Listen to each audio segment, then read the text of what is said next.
Toda a celebração de hoje quer dar esperança e coragem para nós no amor de Deus. Ninguém é privado desse amor, ninguém está afastado desse amor.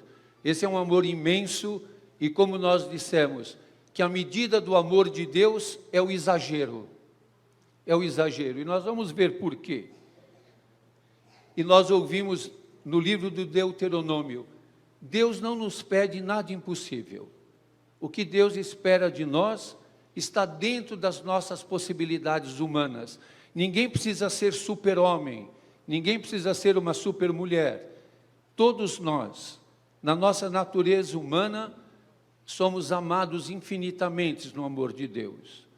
Todos, todas, ninguém é privado desse amor. E o que Deus nos pede é que acolhamos esse amor e amemos também. E Paulo, na carta aos Colossenses, vai nos dizer, Deus quis habitar em Jesus, nele, com toda a sua plenitude, para reconciliar consigo todos os seres. Todos nós somos reconciliados em Jesus, todos, realizando força, coragem e paz.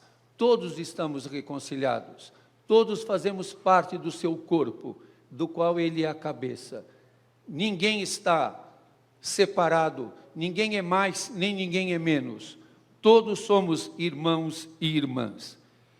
E hoje o Evangelho de Lucas, que é o evangelista desse ano, estamos fazendo a leitura semicontínua do Evangelho de Lucas. Hoje o capítulo 10 traz para nós uma força e uma esperança tão grande desse amor infinito de Deus. Diz aqui, um mestre da lei. O mestre da lei era aquele que era considerado a maior autoridade e que a sua palavra, inclusive, era sagrada. Aquele que mais conhecia da palavra de Deus. Ele se levantou e, querendo pôr Jesus em dificuldade, aqui o autor bíblico usa o mesmo verbo que o demônio na hora de agir em relação a Jesus, querendo pôr Jesus em dificuldade, querendo tentá-lo, querendo pôr dificuldade para Jesus, perguntou, mestre, isso é uma chave, toda vez que alguém chega perto de Jesus e fala, mestre, cuidado, porque vem bomba aí. E perguntou, que devo fazer para receber em herança a vida eterna? Olha o que ele quer, que pretensioso. Ele quer receber em herança a vida eterna. Jesus está falando sempre da vida. Esse já quer a herança da vida eterna. Jesus está sempre muito alerta, principalmente com bajuladores que querem colocá-lo em dificuldade, e diz, ué, você não é mestre da lei? O que diz a lei? Como lês? Quer dizer, qual é a tua interpretação?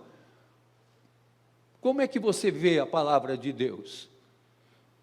E o doutor disse, amarás o Senhor teu Deus de todo o teu coração, com toda a tua alma, com toda a tua força e com toda a tua inteligência. E acresce o que está no livro do Levítico. E o teu próximo como a ti mesmo. E havia uma discussão entre os rabinos, quem era o próximo?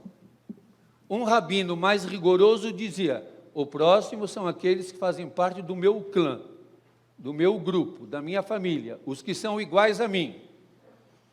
E esse rabino devia ser meio aporofóbico, eram só os do grupo dele. E outro rabino dizia, não, o próximo são todos são o meu próximo.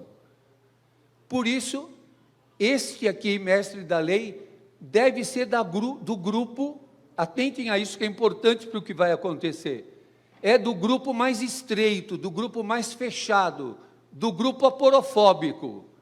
Ele vai perguntar para Jesus, que diz a ele, tu respondeste bem, faze isso e viverás. Ele, porém, como era da turma mais restrita, pergunta: e quem que é o meu próximo? Quem que é o meu próximo? Como eu vou saber quem é o meu próximo, para que eu possa amá-lo como a mim mesmo? E Jesus, ao invés de dar uma resposta teórica, e isso é fundamental nesse texto bíblico, Jesus vai para a prática. Jesus não fica nas teorias e nas doutrinas. Jesus sempre vai direto na vida e diz, esta parábola que todos nós conhecemos: certo homem descia de Jerusalém a Jericó. Jerusalém estava a 800 metros acima do nível do mar. Jericó a 200 metros abaixo do nível do mar. E ele estava descendo numa estrada muito perigosa. Eu nunca fui lá naquela estrada, mas dizem que ela é perigosa até hoje. Estava descendo naquela estrada, foi assaltado. Assalto não tem só aqui não, já tinha lá no tempo de Jesus. Foi assaltado e os assaltantes foram tão cruéis que ainda agrediram aquele homem e o deixaram quase morto, espancado, estrupiado. Mas Deus não abandona ninguém. Olha que coisa boa. Quem vem vindo ali no caminho? Um sacerdote. Ah, que coisa boa, vai socorrer o homem que está ferido. Um sacerdote que estava vindo do templo, que estava purificado, cheio do amor de Deus, estava descendo. O povo que estava ouvindo pela primeira vez a parábola falou: pronto, graças a Deus, teve essa infelicidade de ser assaltado, mas vem vindo um sacerdote, Maria, vai dar tudo certo.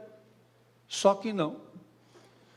O sacerdote olhou, viu o homem cheio de sangue, espancado, e como ele estava todo purificado, porque de certo estava vindo do templo, e seguindo a lei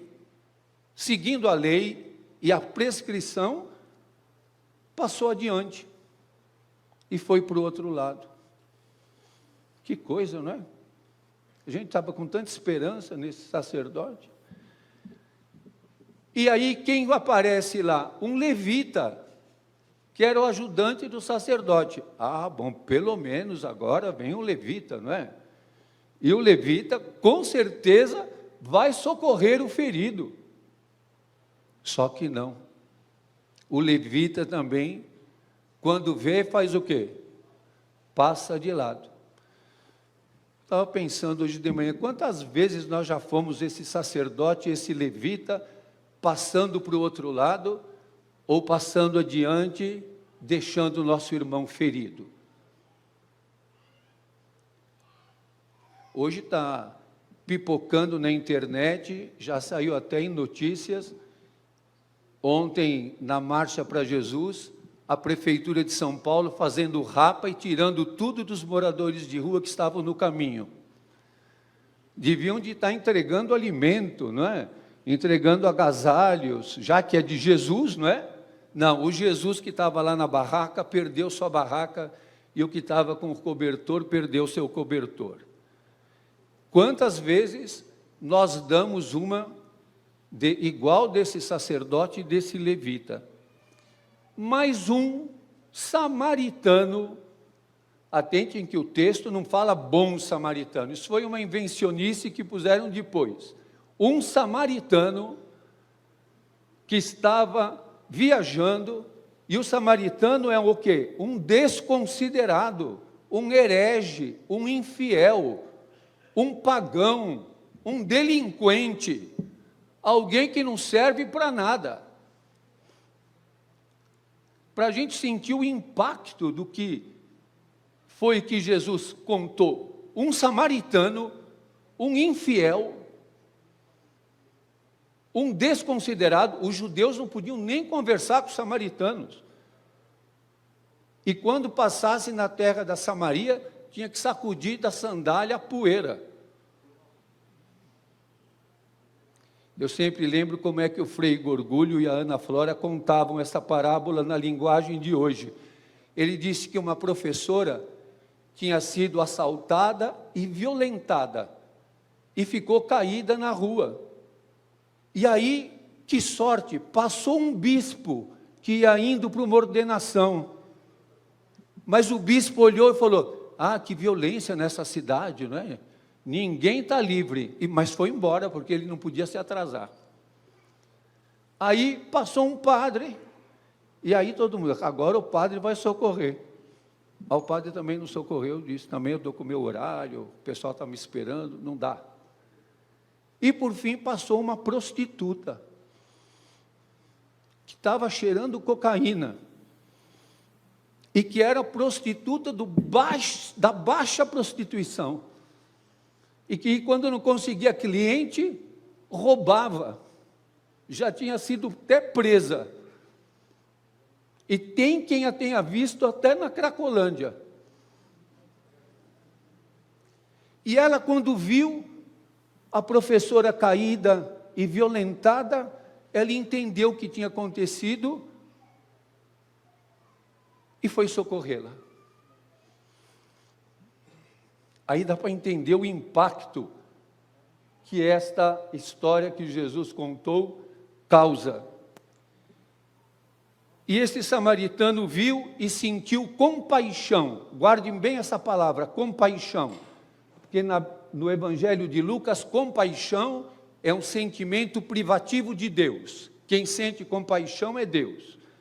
E o samaritano, ou como na linguagem de hoje, aquela prostituta dependente química que roubava e que estava na Cracolândia, sentiu compaixão, aproximou-se, isso é fundamental, aproximou-se,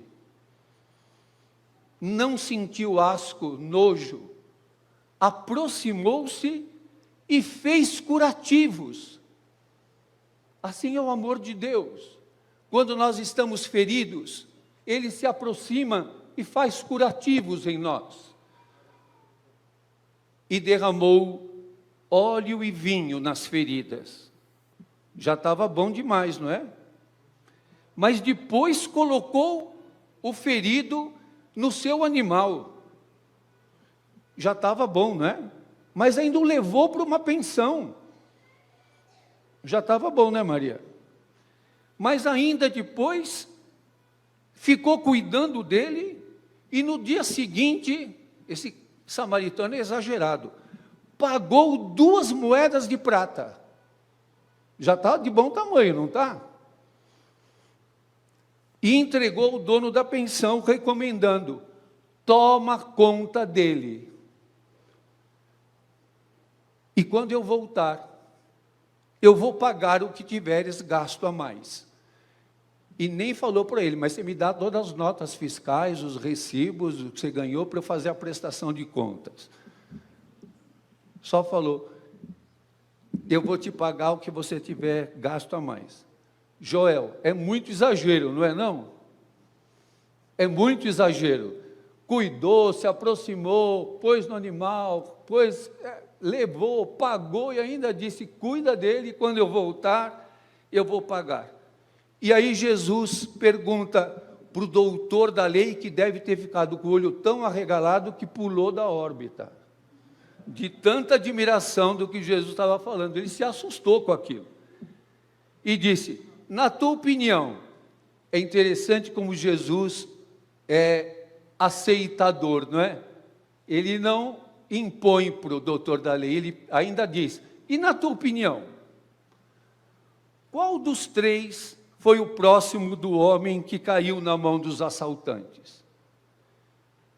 Aí não tinha jeito, né?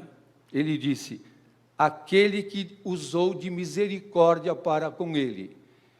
Percebem a diferença? No texto diz que ele sentiu compaixão, o que é de Deus. Mas o doutor da lei não teve coragem de dizer: aquele que sentiu compaixão. Percebem a diferença? E diz: aquele que usou de misericórdia para com ele, porque a misericórdia é do ser humano, a compaixão era só de Deus. Ele não conseguiu, com tudo que Jesus ensinou e tudo que Jesus mostrou, quando a dureza de coração é muita, nem o amor de Deus consegue quebrar a dureza do nosso coração. Isso é duro para nós. A gente precisa ter a coragem de quebrar, como nos diz o profeta Ezequiel, o coração de pedra e colocar no lugar um coração de carne. Então Jesus disse no final: aprendeu, entendeu, arruma aí a tua teoria, escreve no teu caderno, põe uma nota lá na tua tese, no teu TCC. Não, Jesus não lida com as teorias. Jesus disse para ele e diz para nós: vai e faze o mesmo. Não tenha medo de amar, não tenha medo de ir ao encontro do teu irmão que sofre, não tenha medo de defender os indefensáveis. O samaritano não foi fazer uma ficha para ver e nem levantar o atestado de antecedentes do homem que ele socorreu.